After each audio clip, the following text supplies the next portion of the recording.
Hello everyone, स्वागत है आपका मेरे चैनल क्वेश्चनोलॉजी में। दोस्तों यहाँ पर हम लोग कवर कर रहे हैं साइंस के प्रीवियस ईयर के क्वेश्चन जो कि ग्रुप डी में पूछे गए थे, चाहे वो 2018 में पूछे गए हों, चाहे वो दोस्तों 2022 में क्वेश्चन पूछे गए हों।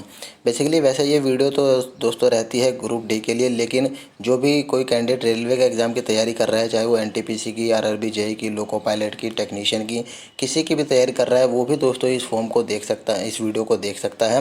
बाकी ये स्पेशल दोस्तों ग्रुप डी के लिए तैयार किया गया है। यहाँ पर दोस्तों हम लोग चैप्टर वाइज, टॉपिक वाइज क्वेश्चनों को थ्योरी से कवर कर रहे हैं, जितने भी क्वेश्चन प्रीवियस ईयर में पूछे गए हैं। तो आज हम बात करने वाले हैं भौतिक राशियाँ यानी कि फिजिकल क्वांटिटी के जितने भी इंपॉर्टेंट क्वेश्चन पूछे गए थे उन सभी को दोस्तों यहाँ पर थ्योरी वाइज कवर करने वाले हैं। इससे पहले दोस्तों जितने भी वीडियो मैंने बनाई है प्लेलिस्ट में ऐड कर दी है, अगर आप लोग को चेकआउट करना है तो आई बटन पर जाकर जरूर चेकआउट करना। तो चलिए स्टार्ट करते हैं वीडियो बिना किसी देरी के। दोस्तों यहाँ पर पहला क्वेश्चन आप लोग देख सकते हैं, पूछा गया है कि इनमें से कौन सी अदिश राशि है। चार ऑप्शन आप लोग को दिए गए हैं, संवेग, द्रव्यमान, बल और वेग। एक क्वेश्चन जरूर दोस्तों सभी रेलवे में एग्जाम में पूछा जाता है। तो आप लोगों से पूछा गया है कि कौन सी अदिश राशि है, तो दोस्तों जो द्रव्यमान है वो एक अदिश राशि है। इसका दोस्तों थ्योरी जो साथ में दिया गया है, ये व्याख्या, इसको भी आप लोग को पढ़ना है क्योंकि इससे भी आप लोग के कई क्वेश्चन दोस्तों यहाँ पर निकलने वाले हैं। देखिए अदिश राशि की अगर हम बात करते हैं तो अदिश राशि में दोस्तों उसमें दिशा की ज़रूरत नहीं होती, केवल और केवल परिमाण की ज़रूरत होती है। यहाँ पर देखिए वे भौतिक राशियाँ जिनमें केवल परिमाण होता है, दिशा नहीं होती, उसको अदिश राशि कहते हैं। इसमें दोस्तों और भी आ सकते हैं, जैसे ये संवेग है, बल है, वेग है, ये सभी के सभी सदिश राशि हैं। और अदिश राशि की बात करते हैं तो लंबाई है, दूरी, द्रव्यमान, समय, क्षेत्रफल, आयतन, कार्य, चाल, आवेश, ये सभी की सभी दोस्तों ये अदिश राशि है। और सदिश राशि की बात करते हैं जिसमें परिमाण के साथ साथ डायरेक्शन की भी ज़रूरत होती है, वे दोस्तों सभी राशियाँ सदिश राशियाँ कहलाती है, जिसमें वेग होता है, त्वरण, बल, भार, संवेग, विस्थापन, ये सभी राशियाँ जो कि एक सदिश राशि होती है। ठीक है, तो चलिए अगले क्वेश्चन की तरफ बढ़ते हैं। क्वेश्चन है हमारा, डैश का केवल परिमाण यानी कि मैग्नीट्यूड होता है, दिशा नहीं होती। कुल मिला के आप लोगों को अदिश राशि पूछी गई है कि इसमें अदिश राशि कौन है, तो आप लोग का कार्य इसका सही आंसर होगा। अगर आप लोगों ने पिछला थ्योरी सही से पढ़ी है तो आप लोग आसानी से ये क्वेश्चन कर लेंगे। चलिए क्वेश्चन है कि किसमें केवल परिमाण होता है, दिशा नहीं होती, तो दोस्तों उसको अदिश राशि कहते हैं। तो इसमें से अदिश राशि कौन है, कार्य है। देख सकते हैं ये भी दोस्तों वही क्वेश्चन है, बस आप लोग का लैंग्वेज अलग अलग करके पूछा गया है। ग्रुप डी में दोस्तों ये क्वेश्चन पूछे गए थे दोनों। चलिए अगला क्वेश्चन है कि इसमें से कौन सी राशि सदिश नहीं है। सदिश नहीं है दोस्तों आप लोगों से पूछा गया है, क्वेश्चन को भी आप लोग को ध्यान से पढ़ना है। एनटीपीसी में क्वेश्चन पूछा गया था, तो सदिश नहीं है। शक्ति जो कि पावर है दोस्तों, ये एक सदिश नहीं है, बाकी इसमें सारी की सारी सदिश राशि हैं। जिस भौतिक राशि में परिमाण और दिशा दोनों की ज़रूरत होती है उसको दोस्तों सदिश राशि कहते हैं। बल, संवेग, भार, विस्थापन, त्वरण, बल, आघूर्ण, ये सभी की सभी दोस्तों सदिश राशि हैं। और जबकि ऊर्जा, विद्युत धारा, दूरी, समय, शक्ति, द्रव्यमान, ये सभी की सभी क्या है, अदिश राशि होती है। तो option number A correct answer होने वाला है। अगला क्वेश्चन है, निम्न में से कौन सी एक वेक्टर मात्रा नहीं है। विद्युत धारा, विद्युत प्रवाह दोस्तों इसका सही आंसर होने वाला है। ठीक है, विद्युत प्रवाह वेक्टर मात्रा नहीं होती है। जिस भौतिक राशि में दोस्तों परिमाण और दिशा दोनों की ज़रूरत होती है उसे सदिश राशि कहते हैं। जैसे कि हम लोगों ने अभी तक पढ़ते आ रहे हैं, सब में दोस्तों यही बताया गया है। ठीक है, तो चलिए अगला क्वेश्चन है, 157वां क्वेश्चन है। ये सभी क्वेश्चन एक ही तरह से रहते हैं, लेकिन दोस्तों इसको अलग अलग लैंग्वेज में पूछा जाता है। जैसे क्वेश्चन है, एक वेक्टर राशि। वेक्टर राशि दोस्तों इसको इंग्लिश में वेक्टर बोलते हैं और हिंदी में सदिश राशि बोलते हैं, जिसमें परिमाण और दिशा दोनों होती हैं। और जबकि अदिश राशि में केवल परिमाण होती है, दिशा नहीं होती है। निम्नलिखित में से अदिश राशि कौन सी है। तो प्रेशर, दाब, इसका सही आंसर हो जाएगा। ग्रुप डी का दोस्तों ये क्वेश्चन पूछा गया था। दाब जो है एक अदिश राशि है क्योंकि इसमें दोस्तों केवल परिमाण की आवश्यकता होती है, डायरेक्शन की इसमें आवश्यकता नहीं पड़ती। और जो कि बल है, विस्थापन है, संवेग है, ये सभी दोस्तों सदिश राशि है यानी कि वेक्टर राशि है, क्योंकि इसमें दोस्तों दोनों में परिमाण और दिशा दोनों की ही ज़रूरत होती है। तो ऑप्शन नंबर ए इसका सही उत्तर हो जाएगा। अगला क्वेश्चन है, सबसे उचित विकल्प को चुनना है। संवेग में दोस्तों आप लोगों से पूछा गया है कि संवेग में क्या होता है। संवेग में दोस्तों परिमाण और दिशा दोनों की ही ज़रूरत होती है। ऑप्शन नंबर सी इसका राइट आंसर हो जाएगा, क्योंकि संवेग एक सदिश राशि है, यानी कि वेक्टर राशि है। ठीक है, और अदिश राशि को स्केलर बोलते हैं। चलिए अगला क्वेश्चन है, नेक्स्ट क्वेश्चन है दोस्तों यहाँ पर, सदिश यानी कि वेक्टर राशि का उदाहरण क्या है। तीन चार ऑप्शन है, चार में से तीन तो दोस्तों आप लोग के यहाँ पर अदिश राशि हैं, स्केलर हैं, और बाकी यहाँ पर एक वेक्टर राशि है, सदिश राशि है। तो वेग दोस्तों इसमें सदिश राशि होती है। ठीक है, डेफिनेशन हम लोगों ने दोस्तों एक बार कवर कर ली है, बार बार हम लोग कवर नहीं करेंगे। चलिए अगले बार क्वेश्चन की तरफ बढ़ते हैं।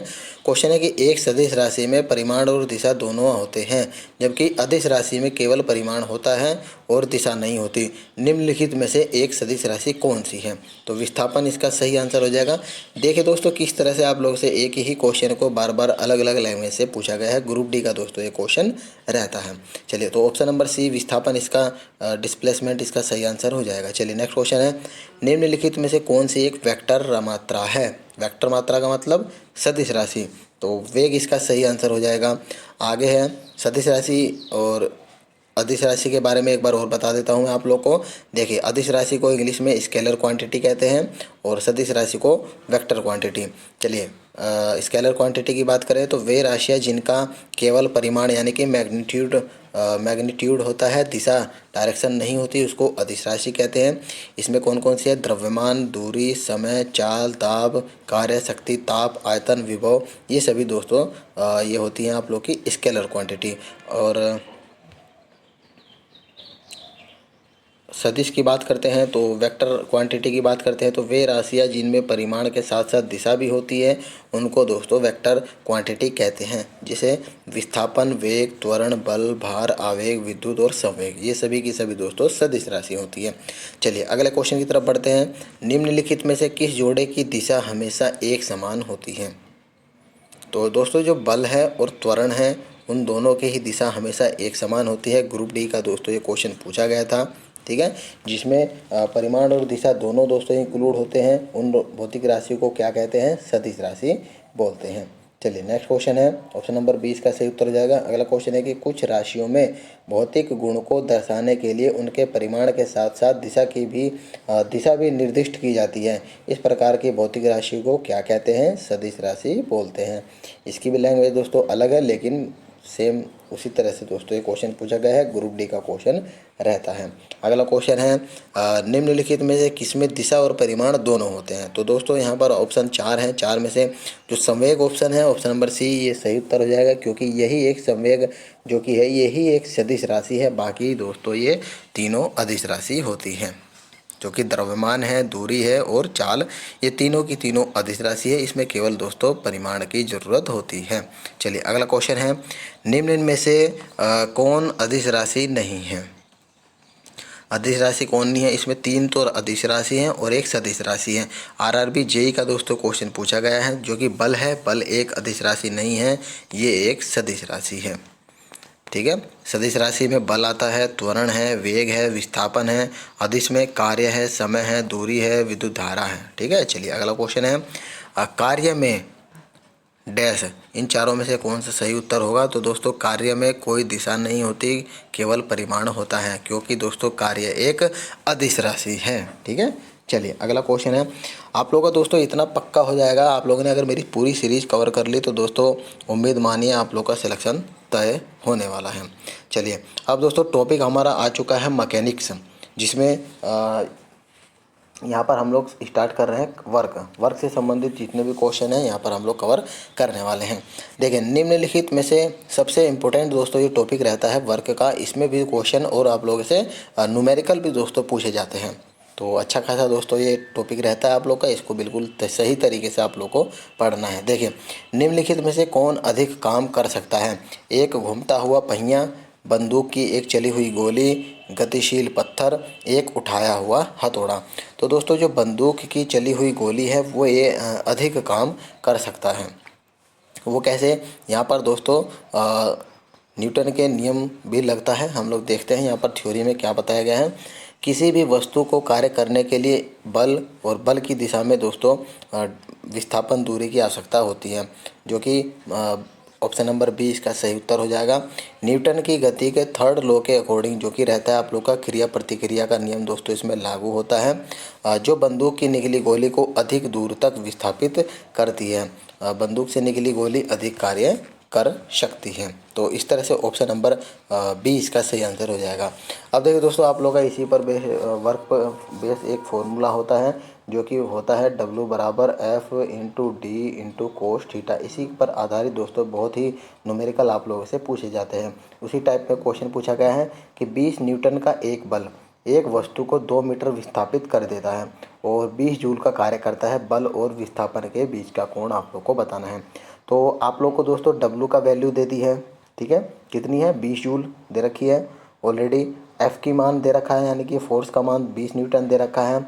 और D डिस्प्लेसमेंट यानी कि दूरी की बात करते हैं तो 2 मीटर आप लोग को ऑलरेडी दे रखा है। वैल्यू रखनी है और आंसर आप लोग को निकालना है। 20 equal to 20 into 2 into cos theta. Cos theta की वैल्यू आएगी 1/2 और 1/2 वैल्यू किसकी बराबर होती है 60 डिग्री के बराबर होती है। तो थीटा का मान आ जाएगा यहाँ पर 60 डिग्री। बहुत ही आसान क्वेश्चन दोस्तों ये रहते हैं। चलिए अगला क्वेश्चन है, एक पोर्टर ज़मीन से 12 केजी सामान उठाता है, ठीक है, और उसे ज़मीन से 1.5 मीटर ऊपर अपने सिर पर रखता है। सामान पर उसके द्वारा किया गया कार्य की गणना आपको बतानी है कि उसने कितना कार्य किया है। तो फॉर्मूला होता है दोस्तों W बराबर mgh। मास आप लोग को यहाँ पर 12 दे रखा है, 12 केजी, ठीक है, और जी की वैल्यू आप लोग को 10 मीटर पर सेकंड त्वरण की वैल्यू आप लोग को ऑलरेडी दे रखी है। और बाकी यहाँ पर हाइट की बात करते हैं तो 1.5 मीटर की हाइट यहाँ पर भी दे रखी है।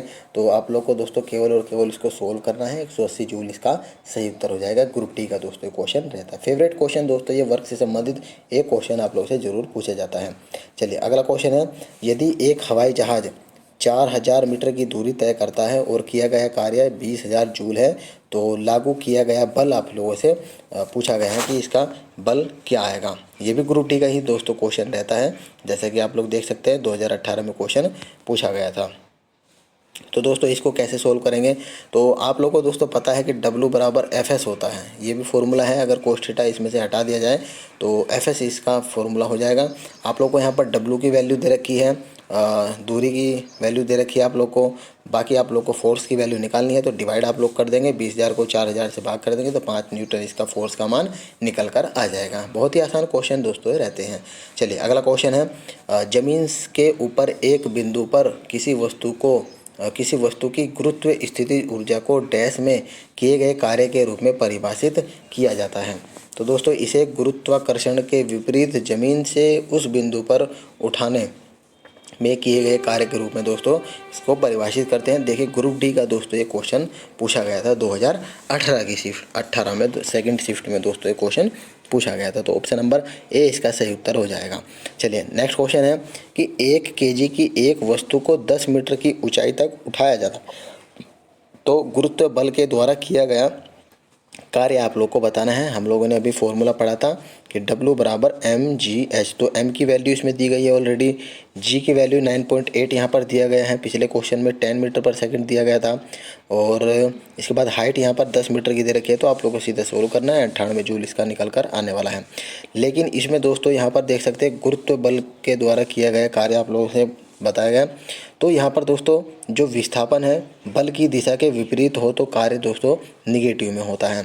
तो माइनस के 98 जूल इसका सही आंसर हो जाएगा। बहुत ही बच्चे यहाँ पर कंफ्यूज होते हैं, प्लस 98 जूल हो गया, निगेटिव का 98 जूल होने वाला है यहाँ पर, ठीक है। आपको दोस्तों बता दूँ ये निगेटिव क्यों हुआ है, क्योंकि दोस्तों जो विस्थापन हुआ है ना वो बल के विपरीत दिशा में हुआ। जहाँ भी विस्थापन बल की विपरीत दिशा में होगा वहाँ पर दोस्तों वैल्यू आंसर आप लोग का ऋणात्मक यानी कि निगेटिव में ही निकल कर आने वाला है। क्योंकि यहाँ पर दोस्तों जो 1 केजी की वस्तु थी उसको आप लोगों ने ऊपर उठाया किसके विरुद्ध, गुरुत्व त्वरण के विरुद्ध, और गुरुत्व त्वरण आप लोग का नीचे लग रहा है। तो जब भी डायरेक्शन अलग अलग होगी दोनों की तो दोस्तों आप लोग का वैल्यू ऋणात्मक में निकल कर आने वाला है। तो ऑप्शन नंबर डी इसका करेक्ट आंसर हो जाएगा, ना कि ऑप्शन नंबर ए। चलिए अगला क्वेश्चन है, एक कूली ज़मीन से 20 केजी का सामान उठाता है और उसे ज़मीन से 20 मीटर ऊपर अपने सिर पर रखता है। ठीक है, सामान पर उसके द्वारा किए गए कार्य की गणना करनी है। MGH फॉर्मूला रहता है, सिंपल से वैल्यू पुट करनी है और आंसर इसका निकल कर आ जाएगा। ग्रुप डी का क्वेश्चन दोस्तों ये भी था। चलिए अगला क्वेश्चन है, जब कोई वस्तु बल की दिशा में 1 मीटर की दूरी पर 1 न्यूटन के बल द्वारा चलती है तो किए गए कार्य की गणना आप लोग को बताने की कार्य कितना होगा। तो दोस्तों जब 1 मीटर चली और 1 न्यूटन का फोर्स लगा तो कार्य भी सिंपल ही दोस्तों 1 जूल ही निकल कर आने वाला है। तो ऑप्शन नंबर डी इसका सही आंसर हो जाएगा। नेक्स्ट क्वेश्चन है, 10 किलोग्राम वजन वाले सूटकेस को उठाकर एक प्लेटफॉर्म पर खड़े यात्री द्वारा किए गए कार्य बताना है। ये दोस्तों अच्छा क्वेश्चन रहता है, बहुत कैंडिडेट इसको दोस्तों इसको गलत कर देते हैं। देखिए दोस्तों यहाँ पर जैसे कि मैंने बताया W बराबर FS आप लोग का फॉर्मूला होता है।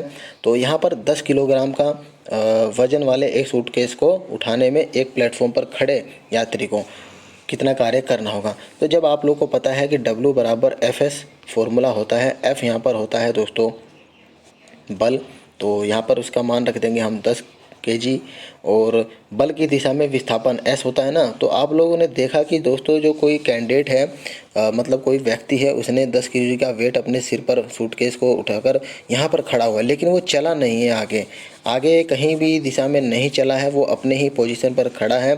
तो जब वो दोस्तों कहीं आगे चला ही नहीं, उसने दूरी तय नहीं करी, तो उसकी वैल्यू आप लोग की 0 निकल कर आएगी। तो 10 की मल्टीप्लाई अगर 0 से करेंगे तो 0 जूल इसका कार्य निकल कर आने वाला है। तो इसका 0 आंसर हो जाएगा। ठीक है, तो इसका सही उत्तर हो जाएगा 0। चलिए 0 जूल ऑप्शन नंबर बी। अगला क्वेश्चन है, 4 किलोग्राम द्रव्यमान की एक वस्तु क्षैतिज दिशा में 5 मीटर प्रति सेकंड की गति से बढ़ रही है। इसकी गति 10 मीटर प्रति सेकंड तक बढ़ाने के लिए इस पर किया गया कार्य कितना होगा। ये भी दोस्तों अच्छा क्वेश्चन है।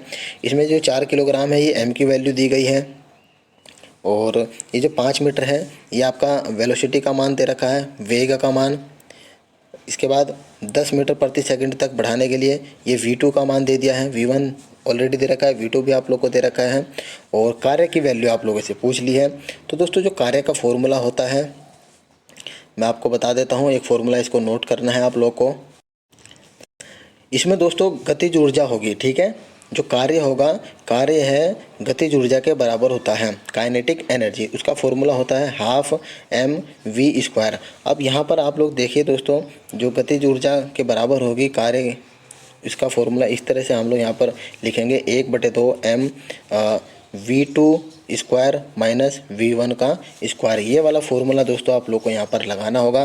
तो 1/2 लिखा हमने, 1/2 m की वैल्यू हम लोग लिखनी है यहाँ पर 4 और v2 की वैल्यू होगी 10 का स्क्वायर और v1 की वैल्यू होगी 5 का स्क्वायर, जो कि क्योंकि v1 यहाँ पर ये था वस्तु का वेग और इसको बढ़ाकर हम लोगों ने v2 कर दिया 10 मीटर। तो इस तरह से हम लोगों ने v2 का स्क्वायर माइनस v1 का स्क्वायर लिखा। तो इसको सोल्व करेंगे तो 150 जूल यहाँ पर आंसर निकल कर आएगा। आपको मैं फॉर्मूला एक बार और लिख देता हूँ, 1/2 m v² होता है। तो यहाँ पर दोस्तों दो वैल्यू हैं, तो v2 का स्क्वायर माइनस v1 का स्क्वायर हम लोग इस तरह से लिखेंगे। तो ये आप लोग का दोस्तों फॉर्मूला होगा, इसको ध्यान रखना है। ऑप्शन नंबर ए इसका राइट आंसर हो जाएगा। अगला क्वेश्चन है, 0.1 किलोग्राम वजन की एक गेंद को स्थिर स्थिति से गिराया जाता है। जब यह 2 मीटर की दूरी से गिरती है तो गुरुत्वाकर्षण के बल के लगने वाला कार्य कितना होगा। जबकि आप लोग का गुरुत्वाकर्षण जी की वैल्यू आप लोग को यहाँ पर 9.8 मीटर पर सेकंड इसका दे रहा, मीटर पर सेकंड स्क्वायर इसका दे रखा है मान 9.8। तो दोस्तों यहाँ पर आप लोग देख सकते हैं जो कि कार्य होगा वो स्थितिज ऊर्जा के बराबर होगा और स्थितिज ऊर्जा की सूत्र होता है mgh। अब यहाँ पर m की वैल्यू 0.1 दे रखी है, g की वैल्यू आप लोग को ऑलरेडी दे रखी है 9.8 और h की वैल्यू यहाँ पर 2 मीटर दोस्तों दे रखी है। तो 1.96 जूल इसका सही उत्तर हो जाएगा। ठीक है, यहाँ पर आप लोग देखिए बोला गया है कि यहाँ पर गुरुत्व त्वरण बल लगने से गेंद द्वारा होने वाला कार्य वो दोस्तों ऊंचाई पर गेंद पर स्थितिज ऊर्जा के बराबर होगा। जो कार्य होगा वो आप लोग का स्थितिज ऊर्जा के दोस्तों बराबर होगा। तो इसी के आधार पर आप लोग को इसको सोल्व करना है। ठीक है, चलिए अगला क्वेश्चन, एक वस्तु पर बल लगने के बावजूद भी किया गया कार्य शून्य होता है यदि उसका विस्थापन शून्य होगा। पिछला क्वेश्चन हम लोगों ने करा, इससे पिछला क्वेश्चन हम लोगों ने दोस्तों दूरी तय ही नहीं करी, चाहे हम लोग कितना ही वेट लेकर खड़े हो जाएं तो हम पर हमारे द्वारा किया गया कार्य दोस्तों कितना होगा, शून्य ही होगा। जैसे कि सूत्र में आप लोगों को क्लियर बोला जाता है कि कार्य बराबर बल गुणा बल की दिशा में विस्थापन। अगर आप लोगों ने दोस्तों यहाँ पर कोई वजन आप लोगों ने अपने सिर पर रख लिया है और उसकी दिशा में कोई भी आप लोग विस्थापन नहीं कर रहे हैं तो उसकी वैल्यू जीरो हो जाएगी। तो जीरो की वैल्यू किसी भी से मल्टीप्लाई करेंगे तो जीरो ही इसका आंसर निकल कर आने वाला है। एलपी का दोस्तों ये क्वेश्चन था। चलिए अगला क्वेश्चन है, एक लड़का 120 न्यूटन भार के एक बक्से को 2 मीटर की ऊंचाई तक उठाता है, उसके द्वारा किया गया कार्य कितना होगा। तो फ्रेंड्स यहाँ पर वही फॉर्मूला अगेन लगने वाला है mgh। तो दोस्तों यहाँ पर h की वैल्यू 2 मीटर है दे रखा है और भार की वैल्यू आप लोग को यहाँ पर दे रखी है। भार बराबर आप लोग को पता होगा दोस्तों, अगर आप लोग तैयारी कर रहे हैं, अगर कोई फ्रेशर कैंडिडेट है तो मैं बता देता हूँ W बराबर mg ये भार का सूत्र होता है। तो ये जो यहाँ पर mg दिया होता है ये W का मान होता है और W का मान 120 ऑलरेडी आप लोग को दे रखा है। यहाँ पर mg का मान तो 120 गुणा 2 तो ये 240 इसका सही उत्तर होने वाला है। ठीक है, तो ये हो चुका है आप लोग का ऑप्शन नंबर सी 240 जूल। अगला क्वेश्चन है, कार्य करने की क्षमता कहलाती है, वो दोस्तों क्या होती है, कार्य करने की क्षमता को ऊर्जा कहलाती है। यहाँ पर थ्योरी में दोस्तों देखिए क्या बोला गया है, ग्रुप डी का क्वेश्चन था ये, एलपी टेक्नीशियन में भी दोस्तों पूछा गया था कि भौतिकी में ऊर्जा वस्तुओं का एक गुण है जो कि अन्य वस्तुओं को स्थानांतरित की जा सकती है या ऊर्जा को विभिन्न रूपों में रूपांतरित भी किया जा सकता है। मुख्य रूप से किसी वस्तु या कार्यकर्ता के कार्य करने की क्षमता को ही दोस्तों क्या कहते हैं, ऊर्जा कहते हैं। ऊर्जा न तो स्थान घेरती है और न ही दोस्तों ऊर्जा को हम देख पाते हैं। ऊर्जा की यूनिट की बात करते हैं तो जूल इसकी मात्रक होती है। तो ऑप्शन नंबर सी इसका सही उत्तर हो जाएगा। चलिए तो यहाँ पर दोस्तों हम लोगों ने इतने क्वेश्चन कवर करे हैं। उम्मीद करता हूँ दोस्तों आप लोगों को कुछ नया सीखने को मिला होगा। वीडियो इन्फॉर्मेटिव लगी होगी तो अपने दोस्तों में ज़रूर शेयर करना, जो भी ग्रुप डी की तैयारी कर रहा है या रेलवे का कोई भी फॉर्म भर रहा है या उसकी तैयारी कर रहा है। तो वीडियो अच्छी लगी हो तो लाइक भी कर देना। मिलते हैं आपको नेक्स्ट वीडियो में, तब तक के लिए धन्यवाद फ्रेंड्स।